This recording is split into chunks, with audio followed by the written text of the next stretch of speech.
We do need to teach children what to think. Of course, we need to teach children what to think. Otherwise, they will all kill each other, right? And what I mean by that is there is such a thing as, I mean, look, I'm going to get into trouble for saying this, original sin.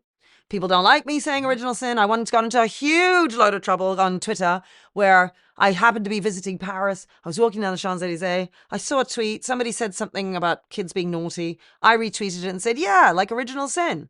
Who told me to do that? Next thing you know, I was having to go on TV to defend myself. I was being attacked. You're talking to an increasingly Orthodox Catholic. So you have nothing to worry. You are in a safe space for talk of the fallenness of man. Okay. The imperfectibility of this world. Exactly. Both of which are facts. Well, I think eyes so. As well. So you don't need to have a religious tradition to look at the world and see our brokenness and our fallenness and the imperfectibility of man.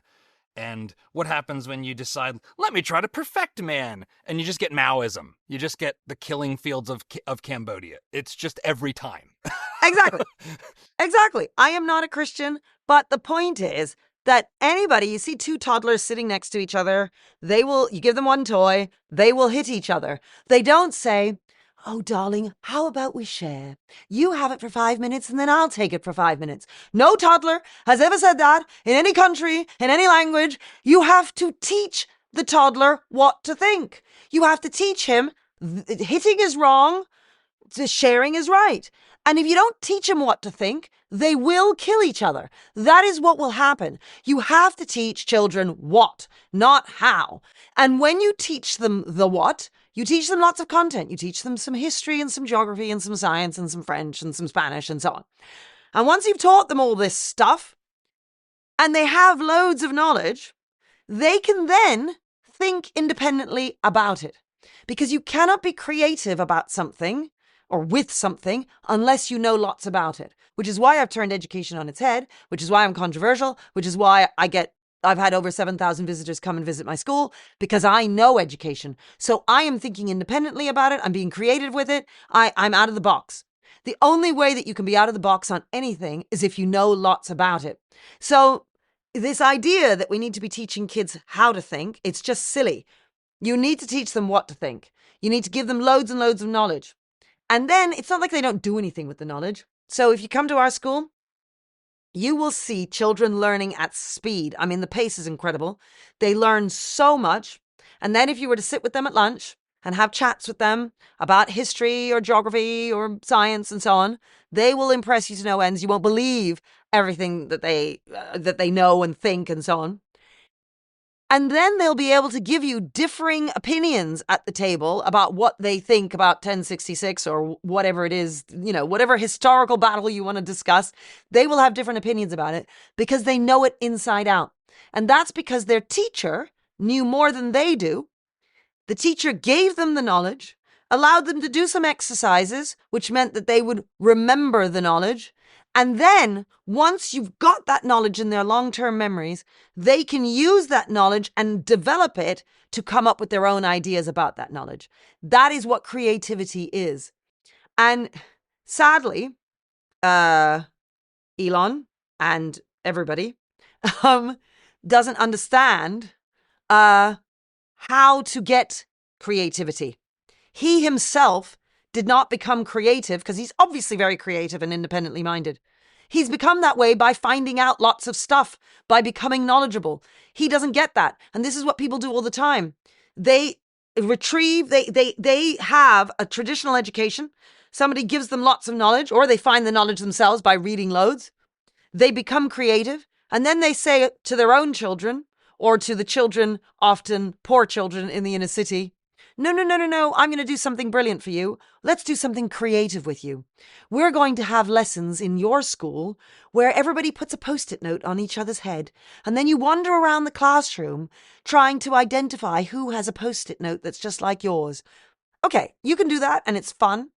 And I've seen similar sorts of exercises happen 1,000,000 times in 1,000,000 different classrooms across the Western world. But I can tell you at the end of the lesson, while everybody's had a good time, few children have learned very much. Few children remember very much. What they remember is, wasn't that fun with the Post-it note? But do they know much about the history that you were meant to be learning that lesson? No. And so are they ever going to be truly creative later in life? about the history that they were learning? No, because they don't know any. And then, because they haven't been told what to think, right? And they don't know anything, they are ripe for TikTok because they don't know any history. Yeah. The only history that they're then going to learn is what they're taught on TikTok. So, TikTok, you can't put a video for more than 30 seconds on there, otherwise you lose people's attention. So, via 25-second, 28-second videos pushing a particular woke agenda, children are going to learn their history. So they are then being taught what to think by TikTok instead of being taught what to think by their teachers, who should be, now this is the problem, and Elon is right to pick up on this, the teachers should be sensibly minded, small c conservative, slightly fuddy-duddy people who in 1955, there were loads of them. Nowadays, all of our teachers are very woke and believe that the way children should be taught is to radicalize them and make them into adults who are going to reject the establishment. We believe as teachers that our job is to get children to be radicals and overthrow that establishment that's so evil.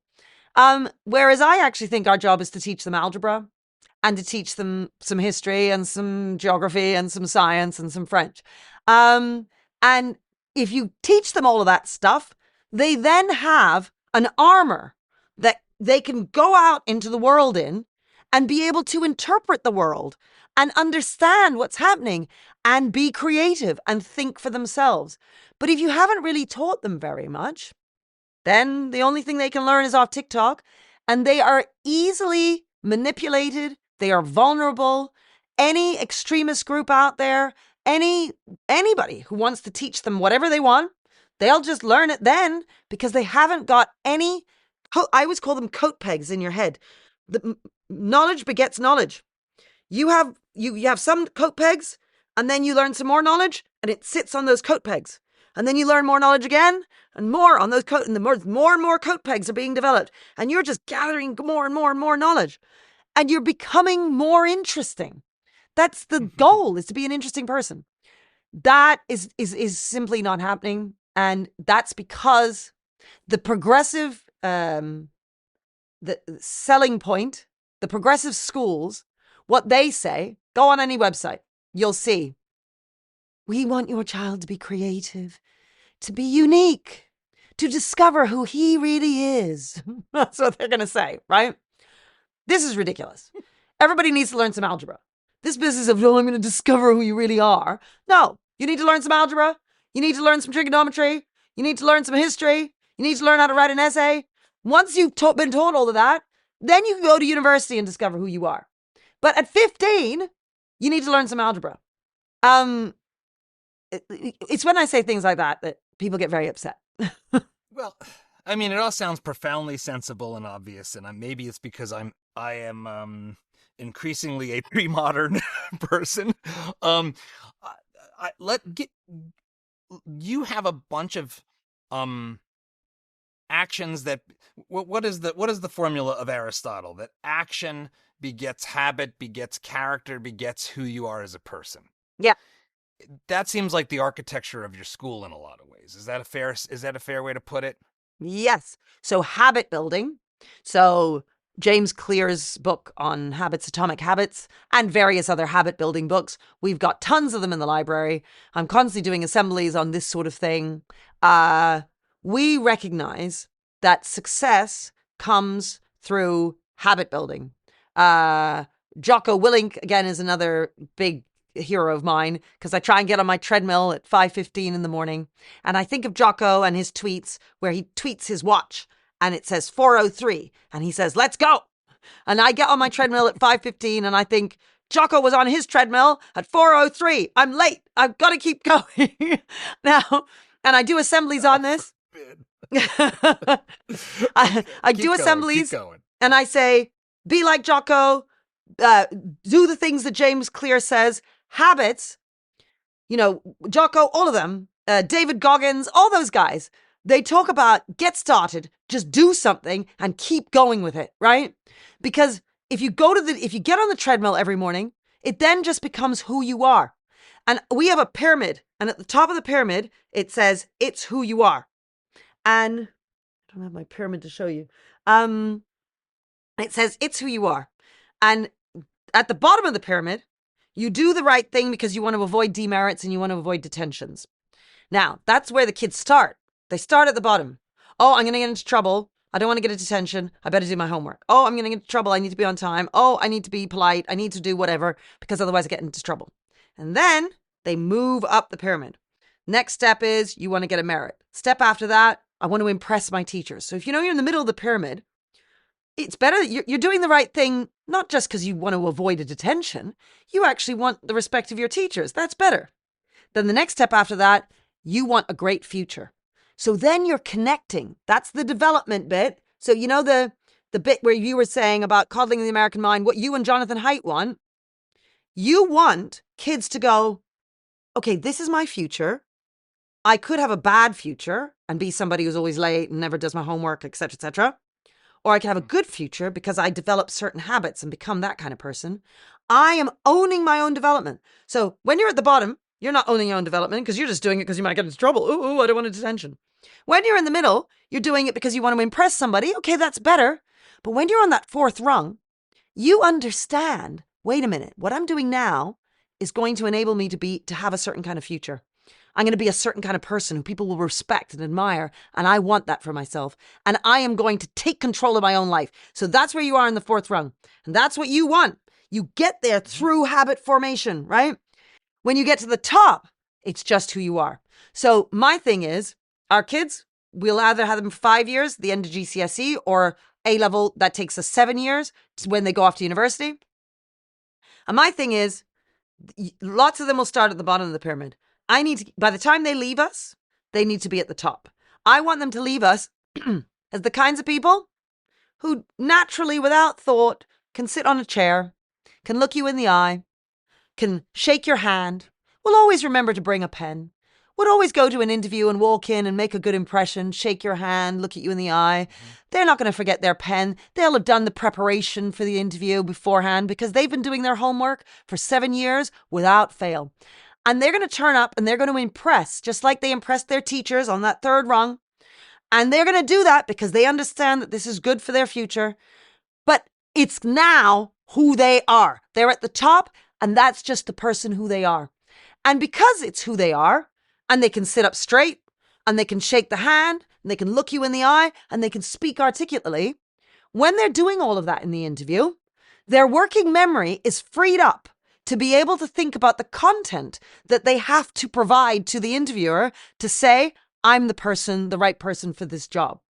If, on the other hand, you're a typical inner city kid who hasn't been taught any of those habits, he's going into that interview thinking, remember to pull my trousers up. Remember that I have to sit down. Oh, I have to shake the hand. Oh, I didn't look him in the eye. Oh, did I even know that I was meant to look him in the eye? Oh, gosh. Oh, God, I didn't bring a pen. No, and I didn't prepare for the interview either. And I don't actually know what I'm doing. And my working memory is completely overloaded because there's nothing in my long-term memory because I was never taught what. I was only ever taught how, or I was actually just messing around and pushing people in the corridor and bullying other kids and so on.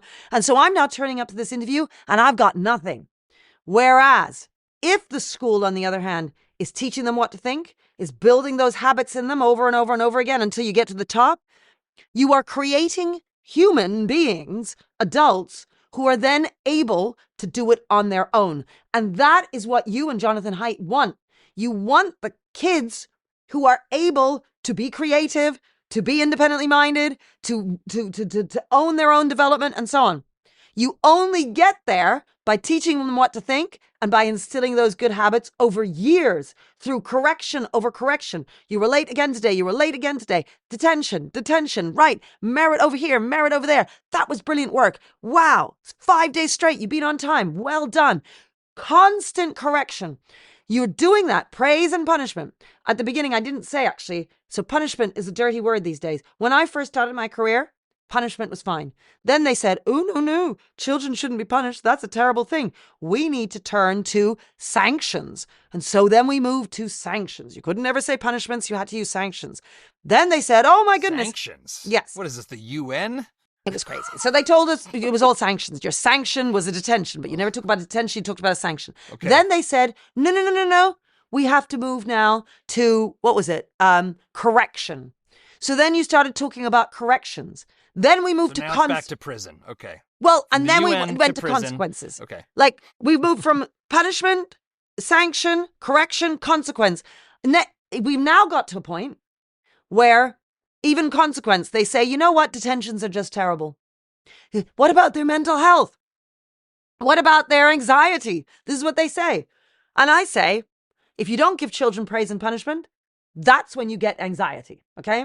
If a child leaves school functionally illiterate and functionally enumerate, that's when they're anxious for the rest of their lives. So the thing is that we've all lost our minds. And we have no idea how to hold standards high anymore for children. And the children are then going to university, and then Jordan Peterson comes along. And Jordan Peterson says, oh my goodness, look at what's going on in universities. Oh my goodness, look at what's coming out. And he's absolutely right. But where he's wrong is that he doesn't understand that this already happened at school. Yes. And the reason why all of these guys are wrong is that none of them care about what's happening in schools.